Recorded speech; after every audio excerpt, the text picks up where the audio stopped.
Salut à toi, j'espère que tu te portes bien. Moi, ça va pas trop depuis un certain temps. J'ai un rhume là qui me menace depuis quelques temps, mais aujourd'hui, ça va déjà un peu mieux.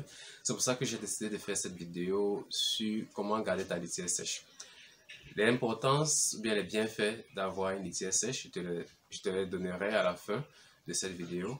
Je vais te donner un point très important que si tu manques de le faire à la base, ou bien à la conception de ton projet d'élevage, tout ce que j'aurai à te dire en haut en ce qui concerne comment garder ta litière sèche ne va te servir à rien. Pour les nouveaux, bienvenue sur ma chaîne. Excusez-moi, je ne me suis pas présenté. Je m'appelle Berton Dormo. Ici, je partage avec toi mon expérience en ce qui concerne l'élevage de poulets de chair. Nous aurons aussi l'occasion d'échanger sur d'autres sujets ou thématiques qui concernent l'entrepreneuriat des jeunes en Afrique afin d'être des créateurs d'emplois.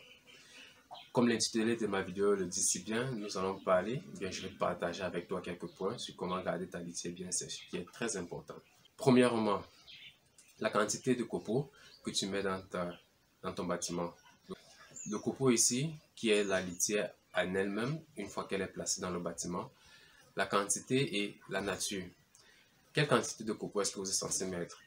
Le copeau que vous allez insérer ou bien mettre dans votre bâtiment d'élevage doit avoir une épaisseur de 10 cm, donc quelque chose comme la taille de ce doigt, pour pouvoir permettre l'absorption des excréments des poulets et tout ce qu'ils auront à déverser sur la litière ou bien sur le copeau.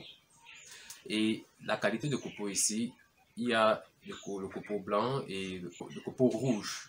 Donc, le copeau rouge n'est pas très adéquat. Pourquoi? Parce qu'il a du mal à absorber de l'eau. Ou bien quand bien même il absorbe de l'eau, il ne sèche pas rapidement. Donc, le choix du copeau ici est aussi important. Deuxième point à prendre en compte ici, c'est d'éviter de verser de l'eau dans votre bâtiment. Il est vrai que quand vous allez abreuver vos sujets, vous allez entrer dans le bâtiment avec un seau d'eau où vous allez devoir transférer dans les abreuvoirs.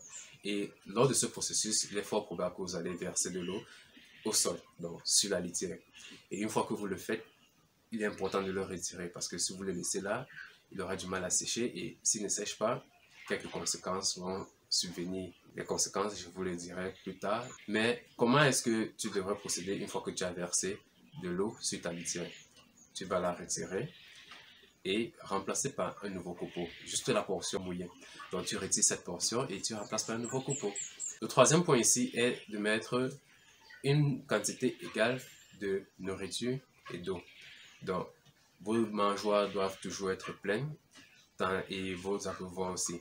S'il y a un moment où vos sujets n'ont pas de quoi manger, ils vont forcément boire de l'eau et vous savez très bien comme moi que nous-mêmes, quand nous buvons beaucoup d'eau, nous allons forcément beaucoup uriner. Donc c'est un peu le même principe. Donc si vos sujets, si vos poulets boivent uniquement de l'eau, il est tout à fait normal que tout ce qui va sortir comme excrément va être liquide.